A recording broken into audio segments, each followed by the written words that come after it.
Hello, everybody. So I'd like to begin with a story to engage all of you.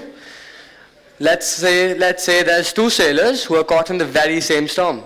One chooses to curse the wind and sinks.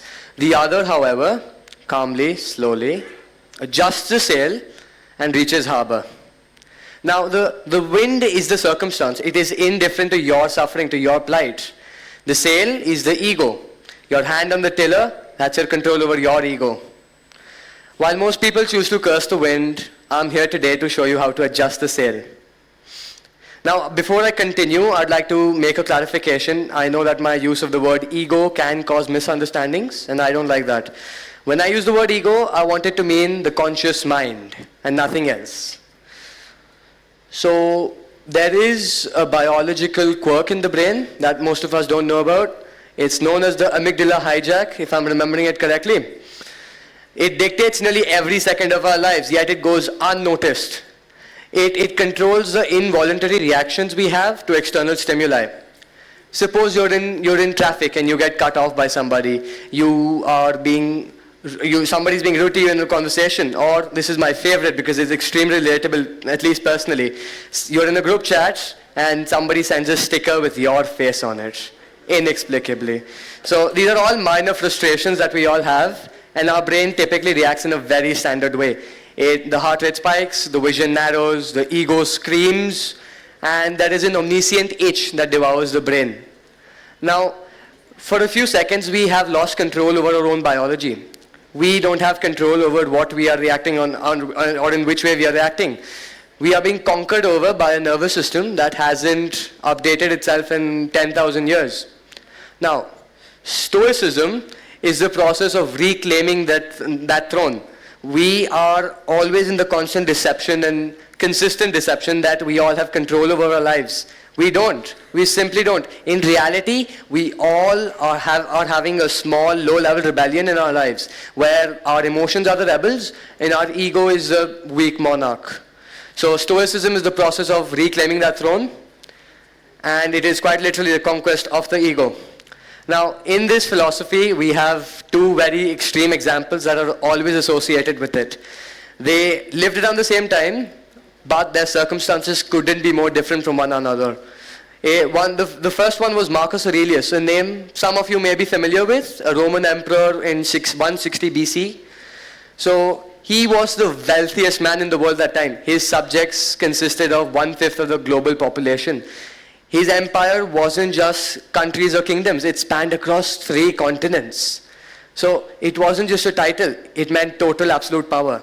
But we find out through archaeology that he spent his nights on the Roman frontier in a tent, scribbling away in a journal. And he wrote about his innermost thoughts and philosophical arguments he had with himself in those journals. In those journals, we discover that he is an emperor, but in reality, he's also a very terrified man. He's terrified of being consumed by his own status. He wrote, and I quote, "Be careful not to be Caesarified." He didn't want to become like Caesar. He knew that if he let his ego believe the hype, he would lose his inner monarchy. So he was surrounded by unthinkable luxury and flattery, but he forced himself to follow such unattainable goals of conduct and self-restraint. Then we move on to the other example, Epictetus. Another Greek philosopher, but initially he was a slave. He was not the ruler of some land. He didn't even have the rights to his own name.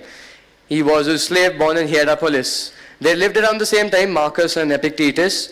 But Epictetus, man, he had such a good grasp on philosophy. He tried not to become a victim. So there's a very famous legend surrounding this man. It is that one day his brutal sadistic master was twisting his leg for pure torture. Like just twisting it in such a way that we can't imagine. Now Epictetus didn't scream, didn't plead, didn't beg. He simply in a terrifyingly calm way, he replied, "Don't twist it, you're going to break it." And when the bone did break, he didn't cry, he didn't scream. He simply remarked, "There, didn't I tell you it would break?" Now here we see a man who has understood the core principles of this philosophy at the roots. We have Marcus, who was the emperor who reigned over three continents, and he used stoicism to keep himself from becoming into a tyrant. And then we have Epictetus, who used stoicism to keep himself from becoming into a victim. One had the world at his feet, the other had chains around his ankle. But both came to the same conclusion, that the only thing you can conquer is your response to the world. Now, I'd like all of us to perform a small activity, if I may. If it helps, please close your eyes. Try to imagine a minor frustration you've had in the past 24 hours. It could be anything. A grade you didn't expect, the room being too hot or cold, somebody being rude to you. Now, don't look at the situation particularly. Focus on the feeling you had during that situation. There's annoyance, anger, frustration. All of that is your ego trying to take territory. You can open your eyes now. I see some of you have followed my instructions. That is your ego trying to take territory. Now, for you to conquer your own ego, trying to take control, you have to follow the 4 cardinal virtues of Stoicism. Allow me to introduce you to them. There's wisdom, justice, courage, and temperance. Now, I'd like to present you with hopefully relatable examples for each one. So there's wisdom. Now, this is very relatable for me personally. You text somebody and they haven't replied for a long time, hours, maybe days. Now you let your imagination run wild. You convince yourself that they hate you. You spiral. You start tracking their location.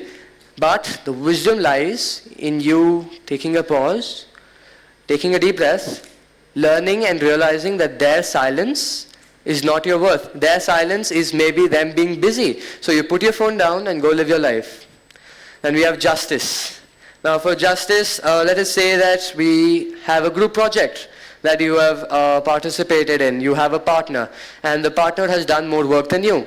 And it is executed brilliantly, and the teacher does praise you, and she specifically praises you.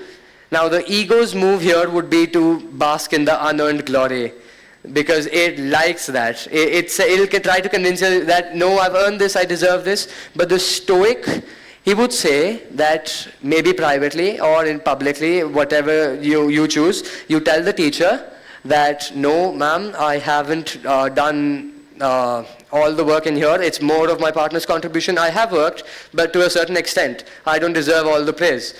Then we have courage. Now this is a common sight in most schools. Luckily not in our schools that much. Now we have somebody being bullied in a hallway, in a classroom somewhere.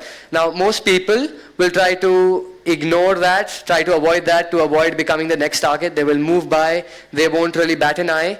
But the right thing and the courageous thing is to walk up. Either you become directly involved and you say, you try to stop it, you try to take the victim away, you try to take the bully away, whatever it is. Or maybe the slightly easier way is you informing a person of authority and you ensure that it is dealt with appropriately.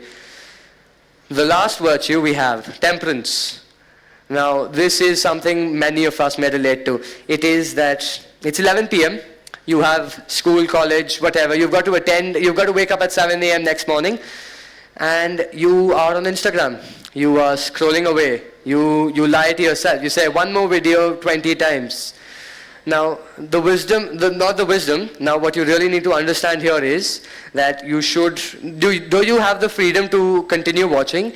You understand that the app is not in charge of your sleep schedule and your health. It is you. You try to take control back. You physically close the app. No reminders, no nothing, no alarms. You physically close the app. You turn it off. Or you turn your phone off. That's whatever is best suited to you. So you do that, and you understand that the app, the algorithm, is not what is in charge of your schedules and your health. So you take charge. Now, as I close, I know this is a brief speech compared to the others, but I'd like for all of us to have one takeaway from this.